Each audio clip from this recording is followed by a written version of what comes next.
This is macOS Ken. A bullish note and a bearish note, a take on iPhone sales to make you want to hit something, and a place for Apple Maps on the web. It is Thursday, the 25th of July, 2024. I'm Ken Ray, and this is news from macOS Ken, brought to you by yours truly and sponsored by 1Password Extended Access Management, your solution for MDM and identity and access management. Learn more at onepassword.com/product/XAM. This show is also supported by people like you, patrons through Patreon. Find out more and add your support at patreon.com/macOSCan. I flipped a coin to see whether we would start with the bull or the bear today. Well, I asked Apple's virtual assistant to flip a coin. It came up tails, so we start with a bullish note on Apple today from JP Morgan analyst Samik Chatterjee. He's got short-term excitement around Apple shares, according to part of a note posted by Apple 3.0. Chatterjee and friends have put shares of the Cupertino company on positive catalyst watch into the earnings print, which will be reported next Thursday, the 1st of August. Also, long-term excitement. Team Chatterjee doesn't see a supercycle necessarily, but they do see opportunity for a higher peak iPhone volume relative to the 5G cycle, even on modestly lower replacement rates on account of a much larger installed base. They see opportunity for a longer cycle if advancements in edge AI capabilities surprise consumers to the upside, and they see a higher mix of earnings from services in an AI-driven fiscal year 25 relative to the 5G-driven fiscal year 21. Talk around all of that on next week's call is likely to lead investors to invest harder, leading to a higher price for Apple shares and a renewed round of raised targets for ticker symbol AAPL. Speaking of which, Chatterjee used his note to raise his price target on Apple shares from $245 to $265. He maintains an overweight rating on the company's stock. From the bullishness of Mr. Chatterjee to the bearish nature of Barclays analyst Tim Long, Barron's wrote up the Barclays Bears note, wherein he downplayed a possible AI-driven upgrade cycle for iPhone.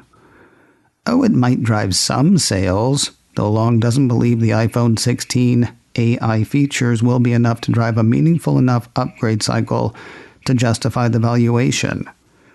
That said, he can't really keep his target as low as it has been.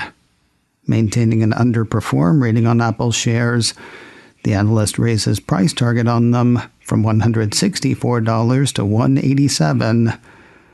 Apple closed Wednesday at $218.54. When is bad news not bad news? When it's actually not bad news.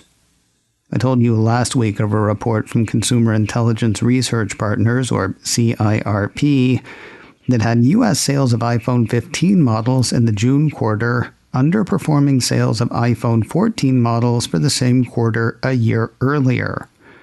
The firm teased answers as to why that was the case, and now they've actually revealed them. It's switchers. According to a new report from CIRP, last quarter they saw the highest level of switching from Android to iOS among iPhone buyers that they've seen in the last several quarters. And yet somehow the firm sees sales among switchers as a troubling sign. Basically, Android buyers aren't buying iPhone 15 anything in the firm's estimation.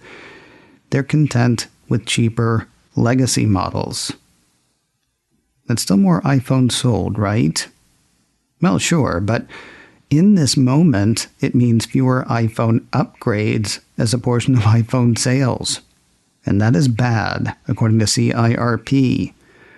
The way the firm sees it, the lower percentage of iPhone upgraders is a sign that, at least for now, the consistency and urgency of those upgrading iPhone owners is at an apparent low point. You know, it's been a while since I read analysis that really made me want to hit my head on something. Would Apple rather sell all iPhone 15 models? Probably. Worth noting, though, they keep selling iPhone 14, they keep selling iPhone 13, and they keep selling iPhone SE. Could it be that that's because every iPhone sold is a chance to sell services and games and media? Additionally, when the iPhone 13 somebody buys this year meets its inevitable end, do you think Apple thinks that person might buy another iPhone? In summation, there is dumb, then there's dumb, then there's that take on iPhone sales. Apple's got another App Store antitrust investigation with which to contend. A piece from TechCrunch says Spain's competition authority, the CNMC, announced the opening of an investigation into Apple's App Store Wednesday, citing concerns the iPhone maker could be imposing unfair trading conditions on developers who use its App Store to distribute their software to iOS users. If you want to forget this one for a while, feel free. The piece says the probe could take up to 2 years to complete. More news in a moment, but first a word from today's sponsor, 1Password Extended Access Management. Whether it's marking a path or laying out a process, people won't always work the way you want them to. They might get the job done, but they might also cut corners in the process. It's not about being lazy, it's about finding ways to work that are easier. Nothing wrong with that, unless it puts your business at risk. Using devices that haven't been vetted, running apps IT can't keep an eye on, perhaps employing an ID made for a contractor who knows how long ago. You don't want to stand over their shoulder, but those are the kinds of things you need to know about. And 1Password Extended Access Management can help. It puts all those unmanaged devices, unknown applications, and rogue identities under your control, making sure every user credential is strong and protected, every device is known and healthy, and every app is visible. 1Password Extended Access Management solves the problems traditional identity and access management and mobile device management miss. It's security for the way people work today. It's available now to companies with Okta and, coming later this year, to Google Workspace and Microsoft Entra. Check it out at onepassword.com/product/XAM. That's onepassword.com/product/XAM. Things are getting strange and staggered for the public beta testing bunch. A few pieces from Mac Rumors say Apple seeded the second betas of macOS Sequoia, watchOS 11, and tvOS 18 to testers on Wednesday. And what, you may wonder, of iOS and iPadOS 18? No doubt they will be along. If you want to be in on the halting, staggering beta testing action, find your way to beta.apple.com. Word of an interesting feature that may be coming to iOS 18. 9to5Mac points to pieces of code indicating that users might be able to use Apple Intelligence to make album art for playlists in Apple Music. Honestly, you can use anything for album art in Apple Music, so yes. But it looks like this will be a built-in feature, similar to the library of artwork Apple added for playlist art in iOS 17.1. Assuming it happens, the piece imagines the art being generated by Image Playground. As a reminder, the piece says Apple teased Image Playground at WWDC 24. With the app, users will be able to write commands to generate new images with the help of AI. These AI-generated images can have different styles, such as animation, illustration, and sketch, but there is no option to generate photorealistic images. 9to5Mac figures Apple Music will ask the user what they want the playlist artwork to look like, and then generate a few options from which to choose. For now, though, all of this has to be wrapped in a maybe. The piece says the feature is still under development and is not turned up in any betas. Apple Maps has gone retro, harkening back to the days of MapQuest. A piece from Engadget says the Apple service has found itself on the web. Whether you can find it there is another story. While my visit to beta.maps.apple.com took me straight to it, the Engadget piece points to some of the new service's limitations.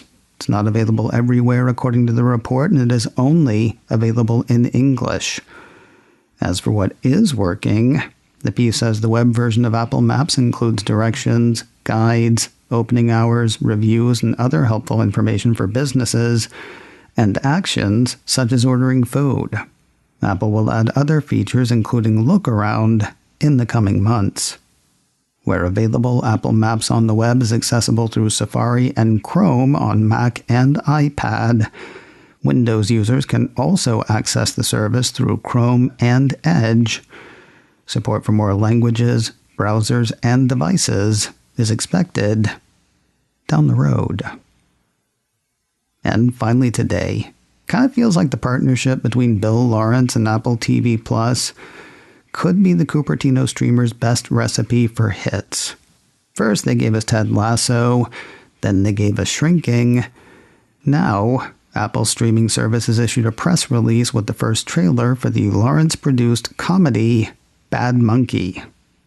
Based on Carl Hyacint's best-selling novel of the same name and starring Vince Vaughn, the release says the show tells the story of Andrew Yancey, who has been bounced from the Miami Police Department and is now a health inspector in the Keys. But after stumbling upon a case that begins with a human arm fished up by a tourist, he realizes that if he can prove murder, he'll be back in. He just needs to get past a trove of Floridian oddballs and one bad monkey. I've said here plenty of times, I know that trailers are supposed to make you want to watch a show, but this trailer really makes me want to watch this show.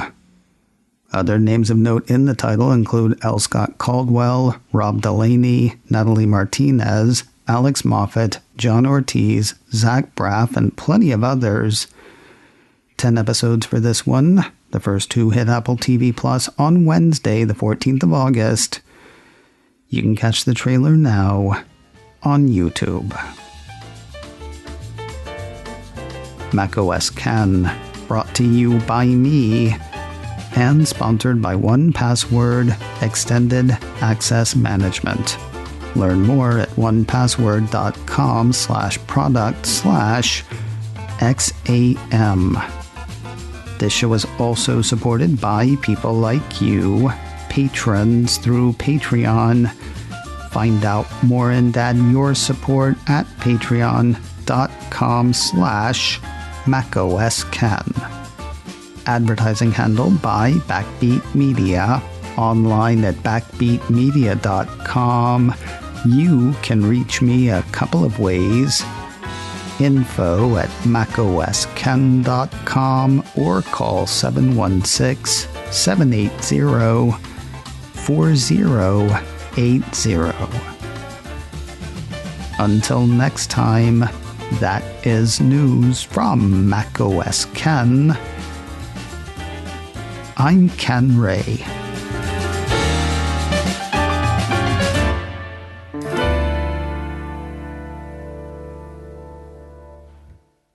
Ciao.